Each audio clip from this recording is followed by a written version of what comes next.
Assalamualaikum warahmatullahi wabarakatuh. Selamat pagi anak-anak. Kita berjumpa lagi ya. Bagaimana kabar kalian? Tentu sehat ya. Tetap semangat ya. Tetap mempergunakan protokol kesehatan yaitu memakai masker, cuci tangan, dan harus jaga jarak ya.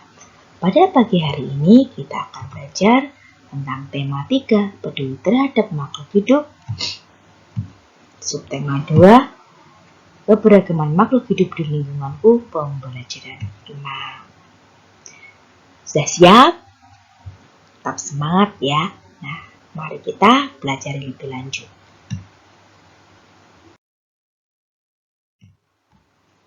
Sebelumnya, kamu telah berlatih bagaimana melakukan wawancara. Sekarang kamu akan belajar menulis laporan yang baik tentang hasil wawancara. Sudah siap ya?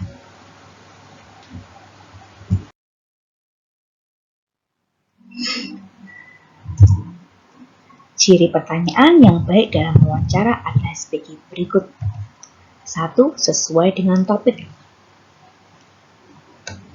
Yang kedua, jawabannya bukan ya atau tidak. Jawabannya luas ya, dengan alasan yang tepat ya. 3. Antar pertanyaan berkesinambungan. Jadi pertanyaannya itu berkesinambungan, saling nyambung. Nah, ya. Kemudian nomor 4, menggali lebih banyak informasi. Semakin bertanya agar informasinya lebih jelas. Kemudian nomor 5, bahasa yang benar. Yang itu menggunakan bahasa Indonesia yang baik dan benar. Tidak bahasa yang ya boleh santai, namun sesuai dengan kaidah yang baik. Nomor 6, pertanyaan fokus atau tepat sasaran. Yaitu pertanyaannya fokus, jadi tidak kemana-mana ya, pada intinya. 7, diawali dengan kalimat tanya, yaitu apa, siapa, di mana, kapan, mengapa, dan bagaimana.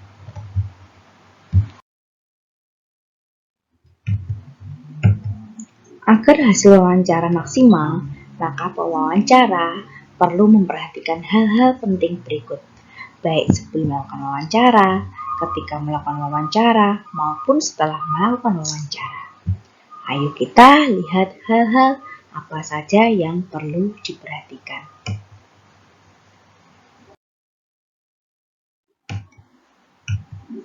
Sebelum melakukan wawancara. 1. Buat janji dan minta kesediaan narasumber untuk diwawancarai.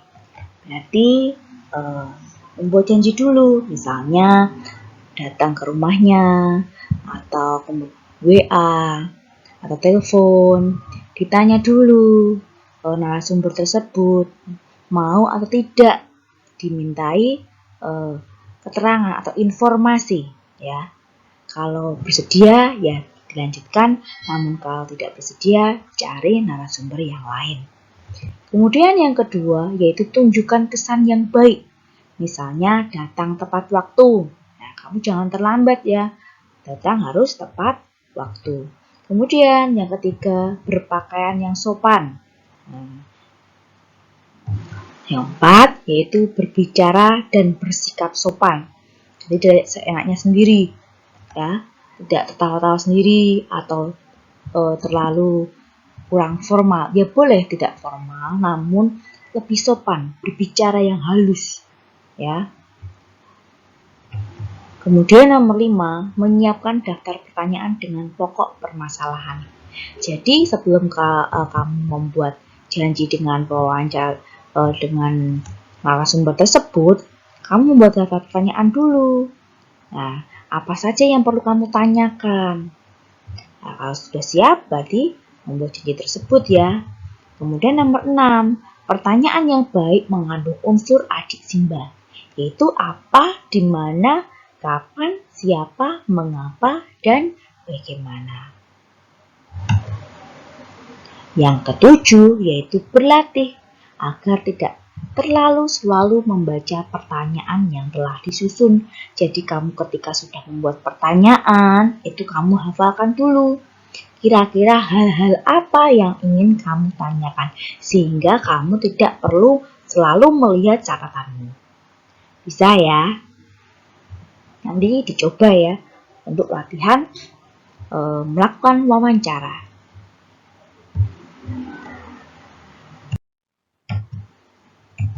Ini hal-hal yang harus diperhatikan ketika sedang melakukan wawancara. Yang pertama yaitu perkenalkan diri sebelum melakukan wawancara. Jadi menyebutkan namamu kepada narasumber agar lebih kenal ya. Kemudian yang kedua, sampaikan tujuan wawancara, untuk apa kamu wawancara tersebut. Nah, ke sekolah atau pengen tahu sesuatu informasi tentang itu ya. Yang ketiga, mulai wawancara dengan pertanyaan yang ringan. Misalnya bertanya kabar, kegiatannya sibuk apa saja. Nah, itu pertanyaan-pertanyaan ringan ya. Kemudian yang keempat, cairkan suasana dengan menanyakan kegemaran. Nah, ini juga bisa menanyakan kegemaran ya. Kemudian yang kelima, yaitu jika suasana sudah cair, baru hubungkan dengan persoalan yang menjadi topik wawancara.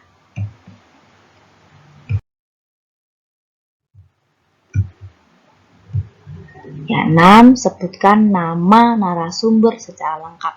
Jadi menyebut nama narasumbernya secara lengkap, bukan panggilan saja ya. Kemudian nomor 7, bawa buku catatan, alat tulis, atau alat perekam suara saat melakukan wawancara. Jadi ketika kamu sedang membuat pertanyaan tersebut, jawabannya itu bisa kamu tulis, kamu catat di buku tersebut.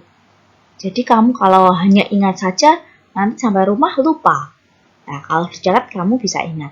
Kalau lebih mudah yaitu menggunakan alat perekam suara. Itu lebih ringan. Jadi kamu bisa dengarkan kembali ketika kamu melakukan wawancara tersebut. Nomor 8, dengarkan pendapat dan informasi dari narasumber secara sama. Jadi dengarkan dulu informasi apa saja yang diberikan oleh narasumber. Kemudian kamu juga harus dalam memperhatikan tersebut sambil mencatat bila itu kamu melakukan dengan catatan ya. Atau kalau merekam ya tinggal kamu merekam saja. Kemudian nomor 9, hindari menyela agar keterangan tidak terputus. Ya, jadi tidak boleh menyela atau memotong pembicaraan orang lain juga tidak baik itu ya. Kemudian nomor 10, hindari meminta mengulang jawaban dari narasumber. Jadi kamu harus benar-benar memperhatikan jawaban dari narasumber agar narasumber tidak mengulang jawaban tersebut.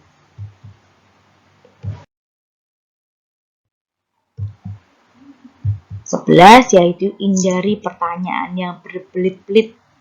Nah, to the point aja, langsung saja intinya bertanya. Tidak usah kesana kemari, jadi membingungkan.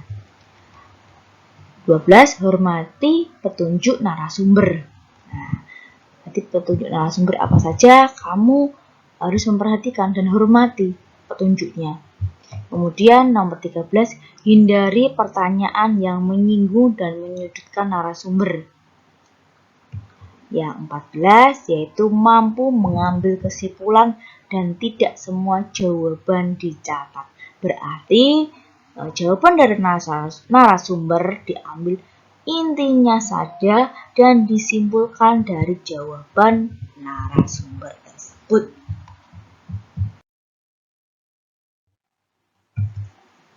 Dan ini hal-hal yang harus diperhatikan ketika setelah melakukan wawancara. 1, mohon diri, berarti pamit ya. Kemudian setelah pamit, mengucapkan terima kasih atas informasi yang sudah diberikan oleh narasumber. Yang ketiga, sampaikan permohonan maaf jika selama wawancara ada hal yang kurang berkenan. Nah, itu yang perlu disampaikan setelah wawancara.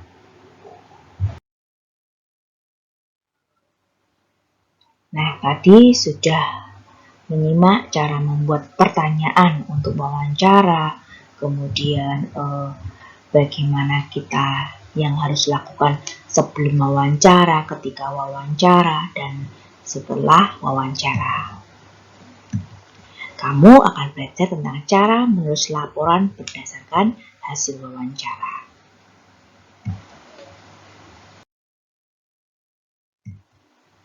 Nah, ini formatnya menulis laporan hasil wawancara. Setelah kalian melakukan wawancara, harus membuat laporan. Ini contohnya. 1. Latar belakang.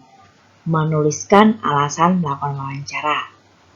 Misalnya, ini contohnya, kami siswa kelas 4 mendapat tugas untuk melakukan wawancara tentang tumbuhan dan hewan kepada masyarakat di sekitar tempat tinggal kami. Kemudian maksud dan tujuannya yaitu menulis maksud dan tujuan dilakukan wawancara. Contohnya, tujuan dari kegiatan ini adalah untuk menggali informasi lebih lanjut dan memperdalam pemahaman kami terhadap berbagai macam hewan dan tumbuhan di sekitar tempat tinggal kami yang memiliki karakteristik tumbuhan dan hewan dan kaitannya dengan tempat hidupnya serta hak dan tanggung jawab terhadap lingkungan. Yang ketiga yaitu topik wawancara. Menuliskan topik wawancara, contohnya tumbuhan dan hewan di sekitarku.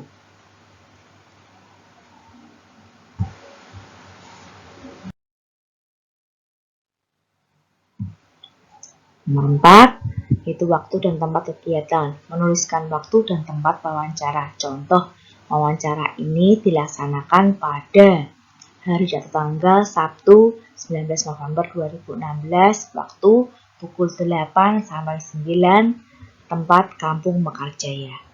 Kelima, laporan hasil wawancara. Menuliskan narasumber pewawancara dan hasil wawancara. Contoh, narasumber Bapak Kurniawan. Kemudian pewawancara Lani, hasil wawancaranya pada hari Sabtu 19 November 2016 pukul 8 sampai 9 saya melakukan wawancara kepada Bapak Kurniawan tentang tumbuhan di sekitar tempat tinggalku. Dan seterusnya. Kemudian yang keenam yaitu kesimpulan. Menuliskan kesimpulan hasil wawancaramu. Sudah paham? Kalau belum paham bisa bertanya lagi ya. Lanjut.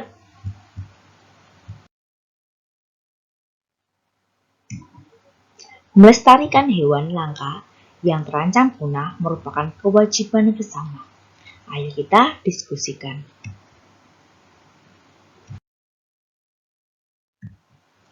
Lestarikan hewan langka. Pelestarian hewan langka bertujuan agar hewan tersebut tidak mengalami kepunahan.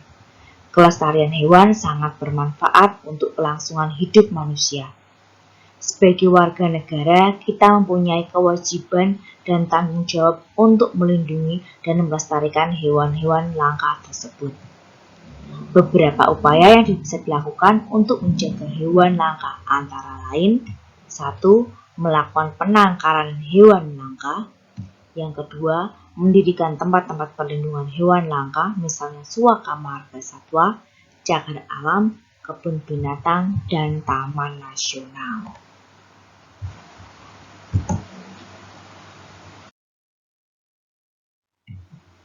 Dengan melindungi hewan langka, kita dapat 1. Menjaga keseimbangan ekosistem agar kehidupan di muka bumi tetap berjalan dengan baik. 2. Melestarikan keanekaragaman hayati yang bermanfaat bagi ilmu pengetahuan dan masyarakat.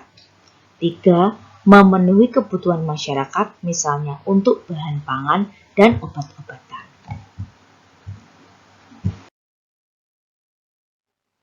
Nah, tadi kalian sudah membaca tentang melestarikan hewan ya.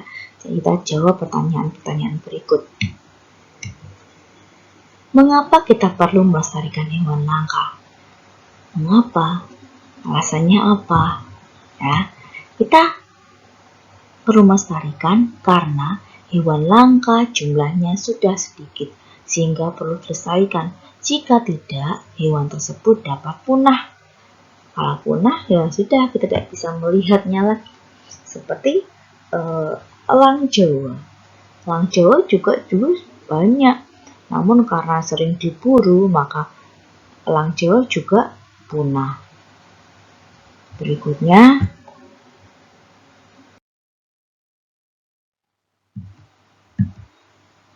apa yang terjadi jika terdapat hewan yang punah? Kira-kira apa ya? Kalau hewannya sudah banyak yang punah.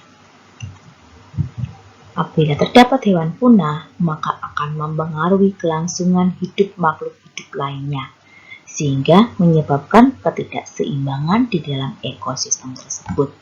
Ya, dalam suatu ekosistem itu biasanya terdapat produsen itu tumbuhan, kemudian konsumen pertama itu adalah hewan pemakan tumbuhan, kemudian konsumen kedua adalah hewan pemakan daging. Nah, sehingga saling berkesinambungan. Jadi tumbuhan dimakan hewan pemakan tumbuhan, kemudian hewan pemakan tumbuhan tersebut dimakan hewan pemakan daging. Nah, itu secara berkesinambungan, secara terus-menerus. Bila salah satu yang punah, maka tidak akan terjadi rantai makanan tersebut. Nah, maka tidak seimbang ya.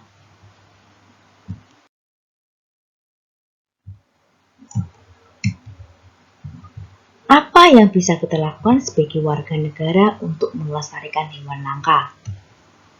Kita dapat menghimbau kepada masyarakat untuk peduli terhadap lingkungan dengan cara menjaga agar hewan tidak mengalami kepunahan. Misalnya, larangan untuk perburuan liar. Terus kemudian caranya tidak memelihara hewan yang dilindungi. Itu merupakan cara melestarikan hewan langka.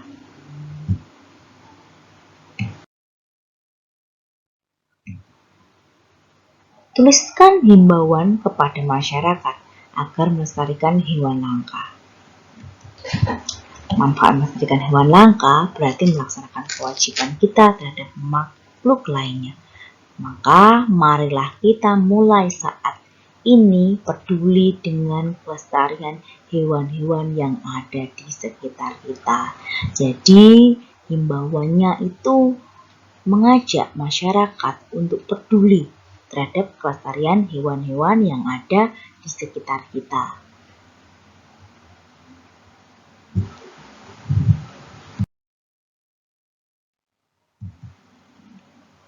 Apa kaitannya antara kewajiban sebagai warga negara dengan pelestarian hewan langka?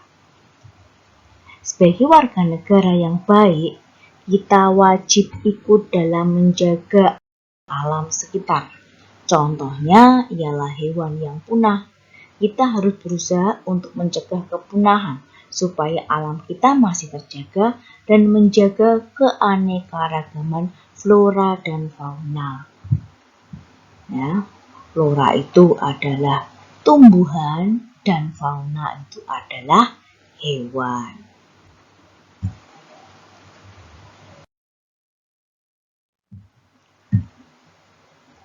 Apa yang terjadi jika kewajiban tersebut tidak dilaksanakan? Kira-kira apa yang terjadi ya? Nah, jika kewajiban warga negara dalam melestarikan hewan langka tidak dilaksanakan, maka hewan akan mengalami kepunahan dan keragaman fauna akan berkurang.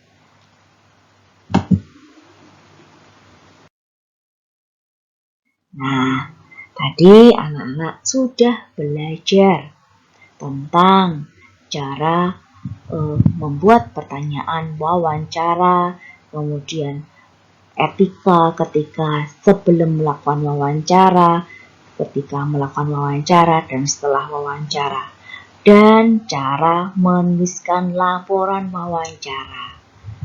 Nah, dan juga tadi sudah belajar tentang bagaimana cara kita untuk melestarikan hewan yang hampir punah. Jadi, kita harus peduli terhadap lingkungan kita, jadi tidak menyakiti hewan ataupun tumbuhan ya di sekitar kita ya, kita perlu melindunginya. Nah, itu pelajaran pada pagi ini yaitu tentang tema 3 peduli terhadap makhluk hidup. Subtema 2 keberagaman makhluk hidup di lingkunganku, pembelajaran 6. Sudah paham ya anak-anak? Ya, tetap semangat. Walaupun kita masih pembelajaran pembelajaran tatap muka, dan pembelajaran daring. Nah, demikian pembelajaran pada pagi hari ini. Puji tutup dengan ucapan wassalamualaikum warahmatullahi wabarakatuh.